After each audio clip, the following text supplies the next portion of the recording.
आज का हमारा टॉपिक है कक्षा छठी का चौथा चैप्टर वस्तुओं के समूह बनाना। इस चैप्टर में हम वस्तुओं को विभिन्न विभिन्न समूहों में किस तरह से बांट सकते हैं उसके बारे में सीखेंगे।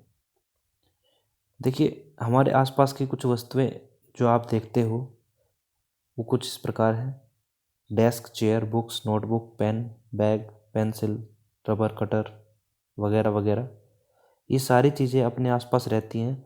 इन वस्तुओं को हम किस किस तरह से बांट सकते हैं वो चीज़ समझते हैं। वस्तुओं के समूह बनाना, हम भिन्न भिन्न तरीक़ों से वस्तुओं के समूह बना सकते हैं। हमारे पास एक से ज़्यादा तरीके हैं, बहुत सारे तरीके हैं जिनसे हम इनके समूह बना सकते हैं। जैसे कि हम धातुओं से बनी हुई वस्तुओं को अलग कर सकते हैं, लकड़ी से बनी हुई वस्तुओं को अलग कर सकते हैं, कांच से बनी हुई वस्तुओं को अलग कर सकते हैं, प्लास्टिक से बनी हुई वस्तुओं का एक समूह बना सकते हैं और कपड़े से बनी हुई वस्तुओं का एक समूह बना सकते हैं। आइए देखते हैं एक एक करके। सबसे पहले धातु से बनी हुई वस्तुएं। ये जितनी भी वस्तुएं आपको इस चित्र में दिख रही हैं सारी की सारी धातुओं से बनी है, तो हम इनको एक कैटेगरी में डाल सकते हैं, एक वर्ग में डाल सकते हैं कि ये सारी की सारी वस्तुएं धातुओं से बनी है। इसके अलावा दूसरा है लकड़ी से बनी हुई वस्तुएं। ये जो वस्तुएं आपको नज़र आ रही हैं इसके अंदर, ये सभी लकड़ियों से बनी हुई वस्तुएं हैं, तो हम इनको एक वर्ग में डाल सकते हैं। इसके अलावा कांच से बनी वस्तुएं, जो वस्तुएं कांच से बनती हैं उनको दूसरे वर्ग में डाल सकते हैं। उसके बाद है प्लास्टिक से बनी हुई वस्तुएं। हम प्लास्टिक से बनी हुई वस्तुएं जो आपको दिख रही हैं उनको एक अलग वर्ग में डाल सकते हैं। और लास्ट है कपड़े से बनी हुई वस्तुएं।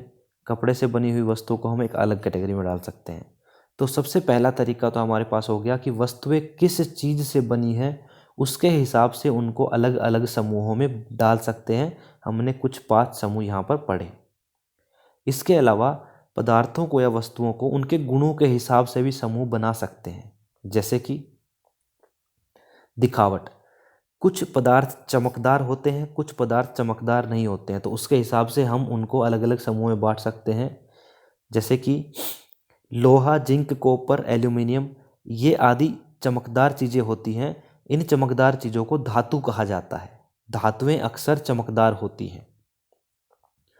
कुछ धातुएं समय के साथ अपनी चमक खो देती हैं, तो अगर हम उनको काट कर या रेग मार्क से रगड़ दें तो हमें उनकी चमक जो है वो नज़र आने लगती है, तो ये चमकदार वस्तुएं हैं। इसके विपरीत जो लकड़ी, कोयला, प्लास्टिक, ये इत्यादि जो वस्तुएं हैं इनमें चमक नहीं होती है, तो हम धातुओं को चमकदार वस्तुओं में रख सकते हैं। बाकी जितनी भी वस्तुएं बची हैं हम उनको गैर चमकदार वस्तुओं में रख सकते हैं। इसके अलावा दूसरा जो गुण है वो है कठोरता। देखिए, कुछ चीज़ें कठोर होती हैं, कुछ चीज़ें नरम होती हैं, उसके हिसाब से हम उनको 2 अलग अलग भागों में बांट सकते हैं। जैसे उदाहरण के तौर पे एक पत्थर जो है वो कठोर होता है तो उसको हम कठोर पदार्थों में रखेंगे। वहीं जो पक्षी का जो पंख होता है वो एक नरम पदार्थ में रख सकते हैं। देख लीजिए, जिन वस्तुओं को संपीड़ित अर्थात दबाया नहीं जा सकता उन्हें कठोर वस्तु कहते हैं। जिनको हम दबा नहीं सकते हैं उनको हम कहते हैं कि ये कठोर वस्तुएं हैं, जैसे लकड़ी, लोहा, पत्थर आदि। वहीं कुछ वस्तुएं कोमल वस्तुएं होती हैं। जिन वस्तुओं को आसानी से संपीड़ित किया जा सकता है या खरोंचा दबाया जा सकता है उन्हें हम कोमल वस्तु कहते हैं, जैसे स्पंज और पंख। तो कठोरता के आधार पे हम 2 भागों में बांट सकते हैं वस्तुओं को। कुछ वस्तुओं को हम कठोर की श्रेणी में रख सकते हैं और कुछ वस्तुओं को हम कोमल वस्तुओं की श्रेणी में रख सकते हैं। इसके अलावा तीसरा जो गुण है जिसके हिसाब से हम वस्तुओं का समूह बना सकते हैं वो है पानी में विलयता, अर्थात कौन वस्तु पानी में घुलती है और कौन वस्तु पानी में नहीं घुलती है, उसके हिसाब से हम उसकी 2 कैटेगरी बना सकते हैं। जो वस्तुएं पानी में घुल जाती हैं उनको हम विलेय कहते हैं और जो पानी में नहीं घुलती हैं उनको अविलेय कहते हैं। जैसे कि आप चीनी लीजिए, चीनी को पानी में घोलते हैं तो बड़ी आसानी से घुल जाती है, तो चीनी जो है वो एक विलेय पदार्थ है। वहीं अगर आटे को आप पानी में घोलोगे तो वो नहीं घुलेगा। जो पदार्थ आसानी से पानी में घुल जाते हैं उन्हें विलेय पदार्थ कहते हैं, जैसे चीनी, नमक, नींबू का रस, ये घुल जाते हैं तो उनको विलेय पदार्थ कहते हैं। वहीं जो वस्तुएं नहीं घुलती, जो पदार्थ पानी में नहीं घुलते हैं उन्हें अविलेय पदार्थ कहा जाता है, जैसे मिट्टी, आटा, चोख का पाउडर या फिर चाय पत्ती। इसके अलावा जो चौथा गुण है हमारे पास वो है जल में डूबना या तैरना। हम देखते हैं कि कुछ वस्तुएं पानी में डूब जाती हैं, जैसे अगर एक पत्थर को पानी में डालेंगे तो बड़ी आसानी से डूब जाता है, वहीं एक लकड़ी को पानी में डालते हैं तो वो पानी में नहीं डूबती है। तो उसके हिसाब से भी हम उनके जो हैं उनको अलग अलग वर्गों में बांट सकते हैं, डूबने वाली वस्तुएं और तैरने वाली वस्तुओं के रूप में। सबसे पहला पॉइंट है, पानी में इनमें से कौन सी चीज़ें डूब जाएंगी और कौन सी चीज़ें तैरेंगी, ये आप बताइए। आपके सामने है कंकड़, पत्ते, धातु की कील और प्लास्टिक। देखिए ये जो चीज़ें हैं जैसे कि कंकड़, धातु की कील, ये तो पानी में डूब जाती हैं, वहीं पत्ते, प्लास्टिक, ये सब चीज़ें नहीं डूबती हैं। जैसे यहाँ पे जो चित्र आपको दिख रहा है इसमें सभी तैरने वाली वस्तुएं दिखाई गई हैं। एक प्लास्टिक की बोल है, एक प्लास्टिक की बोतल, एक गुब्बारा है रबड़ का, एक पेपर क्लिप है प्लास्टिक की और एक शटल कॉक है बैडमिंटन की। वहीं जो डूबने वाली वस्तुएं हैं उनके अंदर धातु के गोले, उसके अलावा कांच का गिलास, पत्थर इत्यादि, ये सभी चीज़ें पानी में डूब जाती हैं। तो पानी में डूबना या तैरना, उसके हिसाब से भी हम वस्तुओं को अलग अलग वर्गों में बांट सकते हैं, डूबने वाली वस्तुएं और तैरने वाली वस्तुएं। उसके बाद हमारे पास है पारदर्शिता के आधार पर भी हम वस्तुओं को अलग अलग कैटेगरी में बांट सकते हैं। जैसे पारदर्शी वस्तुएं, पारदर्शिता के हिसाब से हम 3 कैटेगरी में बांटते हैं। सबसे पहले है पारदर्शी वस्तुएं, उसके बाद है अपारदर्शी वस्तुएं और लास्ट है पारभासी वस्तुएं।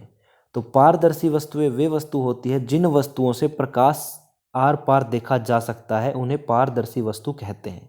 अर्थात जैसे कांच है, बिल्कुल सिंपल प्लेन कांच है, उसके अंदर से हम सब कुछ देख सकते हैं, तो वो पारदर्शी कहलाता है, जैसे कि कांच, पानी और हवा। उसके अलावा अपारदर्शी वस्तुएं, जिन वस्तुओं से प्रकाश जो है वो आर पार नहीं जा सकता है, उनको अपारदर्शी वस्तुएं कहते हैं। अंग्रेजी में इनको ओपेक कहा जाता है। अर्थात जैसे दीवार है, दीवार एक अपारदर्शी वस्तु है, दीवार के आर पार नहीं देखा जा सकता है, तो ये एक अपारदर्शी वस्तु हो गई। उसके अलावा और भी बहुत सारी चीज़ें हैं, जैसे अगर कोई गहरा कपड़ा है उसके अंदर से भी हम आर पार नहीं देख सकते हैं, वो भी एक अपारदर्शी वस्तु है। अपारदर्शी वस्तुओं के उदाहरण आपको दिए हुए हैं, लकड़ी, धातु, गत्ता आदि। उसके अलावा एक तीसरी कैटेगरी होती है जिसको हम पारभासी वस्तुएं कहते हैं। जिन वस्तुओं से कम मात्रा में प्रकाश आ जा सकता है उनको हम पारभासी वस्तुएं कहते हैं। इसको समझने के लिए आप एक काम कर सकते हैं, एक प्लेन पेपर लीजिए। प्लेन पेपर अगर आप लेंगे तो वो तो होता है अपारदर्शी, लेकिन उस प्लेन पेपर को अगर आप अपने बालों में रगड़ते हैं, अगर आपने बालों में तेल लगा रखा है, तो थोड़ा सा तेल उसके कागज़ पे चिपक जाता है, जिसकी वजह से हमें कुछ उसके अंदर से धुंधला धुंधला नज़र आना शुरू हो जाता है। ऐसी जो वस्तुएं हैं जिनसे हमें धुंधला धुंधला नज़र आता है, उन वस्तुओं को पारभासी वस्तुएं कहा जाता है। इसके उदाहरण है हमारे पास नीचे दिए हुए, देखो सबसे लास्ट में, तेल लगा हुआ कागज जो हमने अभी बताया, धुंधले और पुराने कांच और साथ में गंदा पानी।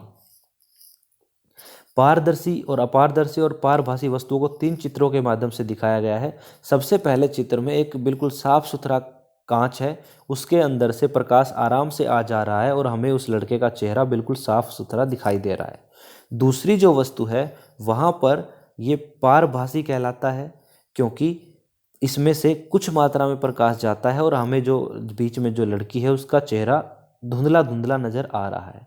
और सबसे लास्ट वाला जो चित्र है वो अपारदर्शी वस्तु का चित्र है, इसके अंदर से प्रकाश बिल्कुल भी नहीं जा सकता और जिसकी वजह से हमें उसका चेहरा बिल्कुल भी नज़र नहीं आ रहा है।